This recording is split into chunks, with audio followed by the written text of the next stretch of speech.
Como vimos no vídeo passado, a protagonista foi até a cadeia conversar com a lambisgoia e dar um fim nas intenções maliciosas da ratazana. Já frente a frente, as duas se sentam para conversar e a cobra pergunta com um tom de ironia o motivo da garota estar ali e se havia acontecido alguma coisa. Ao mesmo tempo, Some fica imaginando que seu plano deve ter dado certo e o casamento da protagonista foi cancelado. Mas nossa patroa acaba percebendo a intenção da lambisgoia e diz que nada demais aconteceu e revela que seu relacionamento com o ML estava bem. Nessa hora, Some fica sem reação, questiona a senhorita sobre o que ouviu, e Kang volta a dizer que seu relacionamento estava bem e a reação da cobra venenosa aqui foi a melhor coisa. Após isso, Ji-Won decide acabar com a enrolação e pergunta qual era o motivo da cara de sua ex-amiga, e revela que já sabia que Some havia entrado em contato com a mulher que era sua mãe biológica em uma tentativa falha de acabar com o relacionamento dela com o ML. E depois de perguntar se Some estava decepcionada, a garota fala que ficou curiosa sobre o motivo da lambisgoia odiá-la tanto assim, já que nunca havia lhe feito nenhum mal. E após olhar para a cara da múmia venenosa que dá até pesadelo, a protagonista pergunta se a mãe dela ter fugido com seu pai seria sua culpa. E se o fato dos dois lixos terem abandonado suas famílias também seria sua culpa. E como você já deve ter imaginado, a ratazana faz uma expressão bastante exótica e diz que o erro de Kang foi ter nascido. Nessa hora, acabamos embarcando em algumas lembranças da garota múmia sobre sua infância que ficou bastante complicada com a traição de seu pai. E após alguns pensamentos distorcidos, Some, põe a mão contra o vidro e dá um chilique, enquanto diz que tudo que aconteceu em sua vida era culpa da protagonista e de sua mãe piranha. E eu confesso que a parte da mãe dela eu concordo plenamente com a cobra, mas isso não justifica seu comportamento distorcido. E enquanto ouvia aquilo tudo, Kang não demonstra nenhuma reação e apenas diz que sua ex-amiga era uma criança deprimente e pergunta quem a cínica pensava que era para olhar para ela daquele jeito. Mas a maluca continua com seus insultos, então nossa deusa magnífica fala que não roubou nada de ninguém e que agora ela apenas tinha coragem de se defender sozinha. Com isso, Kang se levanta e fala que havia se cansado e estava indo embora. Nesse momento, a lambisgoia entra em desespero,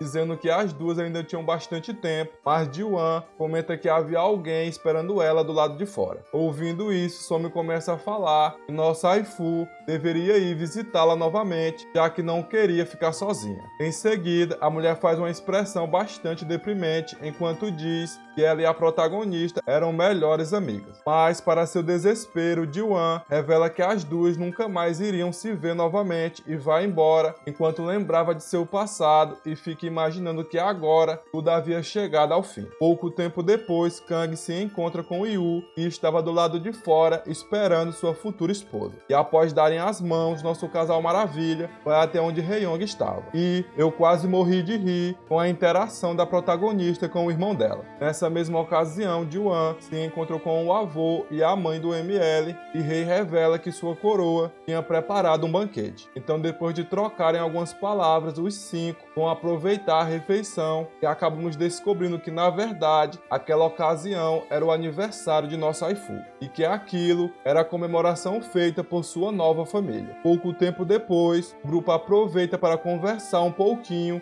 e eu quase me acabo de rir com a reação de todos quando nossa gata vai provar a comida. No final, a garota tem um momento bastante feliz em família. Mais tarde, Kang se despede de sua sogrinha e já está vindo embora. Mas antes de sair, nossa patroa dá uma carta à senhorita e diz que ela poderia ler aquilo quando estivesse sozinha e lhe deseja um feliz aniversário. Nessa hora, a garota fica bastante feliz e pergunta se sua sogra gata havia escrito aquilo e a madame responde que sim e que a protagonista poderia chamá-la de mãe de agora em diante, já que eles iriam se tornar uma família. E Kang não consegue esconder sua felicidade enquanto concordava com aquilo. E enquanto voltava para sua casa, nossa deusa magnífica resolve ler a carta de sua sogrinha, que eram várias palavras de conforto com o "eu te amo" no final, depois de um feliz aniversário. E como já era de se esperar, Kang fica bastante feliz enquanto segura a carta e agradecia por todas aquelas palavras de conforto. Pouco tempo depois, Yu para seu carro em uma ponte que me parece bastante familiar. Então, após admirar um pouquinho a beleza de sua futura esposa dormindo, a senhorita acorda e o rapaz lhe deseja um feliz aniversário e pergunta se ela havia dormido bem.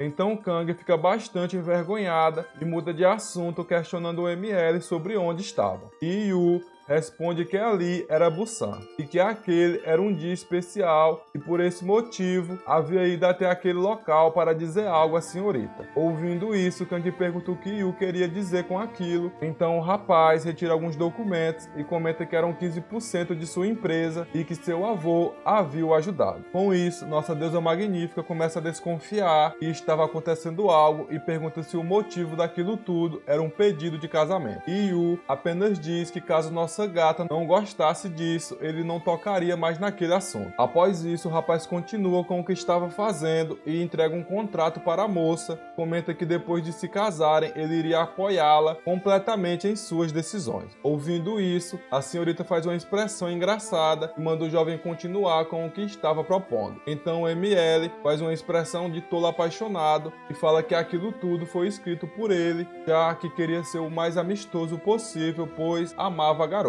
Em seguida, o ML comenta que faria seu melhor para tentar fazer sua amada feliz. Mas a reação da protagonista quase me mata de rir, já que ela se enrolou toda com o que ouviu e inventou que estava calor e abriu a janela, já que não sabia o que fazer. E já um pouquinho mais calma, Kang pergunta o motivo do rapaz não ter prometido fazer ela feliz e sim dar seu melhor. Nesse momento, o ML diz que cada pessoa tem uma forma diferente de ser feliz e poderia ser que o jeito que ele tentasse fazer sua gata feliz fosse o errado e pede para a senhorita lhe dizer caso algo não estivesse bem e assim ele poder corrigir e fazer seu melhor. Após isso, Yu faz um comentário que acaba fazendo a garota lembrar de algo que seu pai disse no carro antes dela voltar no tempo. E fica imaginando que agora havia entendido o significado daquelas palavras. Então Yu segura o rosto de sua gata e fala que lhe amava muito. Pouco tempo depois, o ML retira uma aliança e se ajoelha e faz seu pedido de casamento. Mas a protagonista apenas comenta que ela havia decidido não se casar e que ele sabia disso. Então o ML fala que sabia e que entendia aquilo. E eu fiquei sem reação nenhuma nessa hora aqui.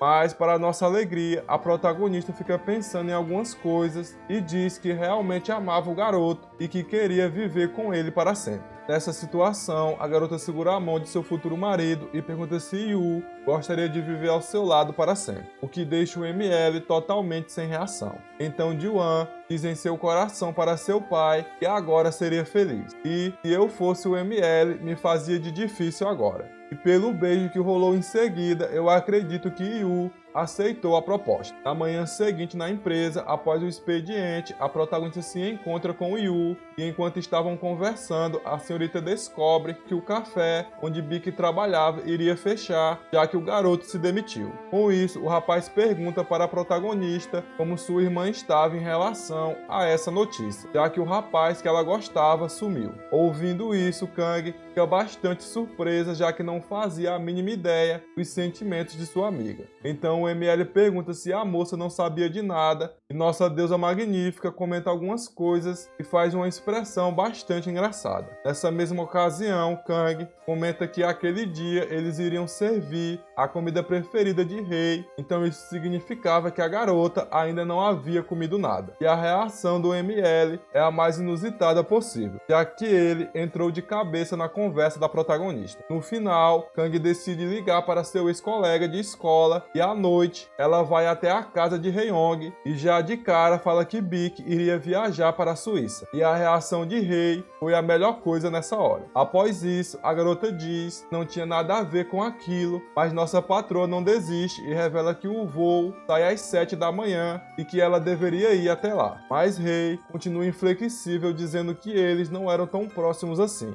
E depois de conversarem um pouquinho, Kang pergunta o motivo de sua amiga estar chorando. Mesmo estando na cara seus sentimentos, Rei continua negando aquilo e a conversa das duas se arrasta por mais um tempo. No final, a protagonista acaba com o mal-entendido que tinha e revela que ela não gostava de pudim e que o rapaz não estava usando sua amiga como uma substituta. E caso você esteja confuso com essa situação, nossa waifu está se referindo ao episódio que Hae-young e Baek se encontram pela primeira vez e ele dá um pudim para a garota e aparentemente Hae-young volta toda vez para comer o pudim. E de volta à garota, ela fica surpresa com sua descoberta. Na manhã seguinte, Hae-young vai correndo até seu boy e grita que tinha sentimentos pelo rapaz. E em seguida, comenta que se sentia aliviada depois disso. Com isso, o casal acaba conversando e no final, acabam decidindo fazer uma promessa de esperar um ao outro, já que Baek estava indo estudar e voltaria depois para se declarar para Hae-young. Ao mesmo tempo, acabamos vendo algumas cenas de nossos casais aproveitando a companhia um do outro. Então, após um pequeno time skip, o dia do casamento da protagonista chega. Nessa ocasião, Hae-young vai se encontrar com sua amiga, que estava extremamente gata em seu vestido de casamento. E a reação de Hae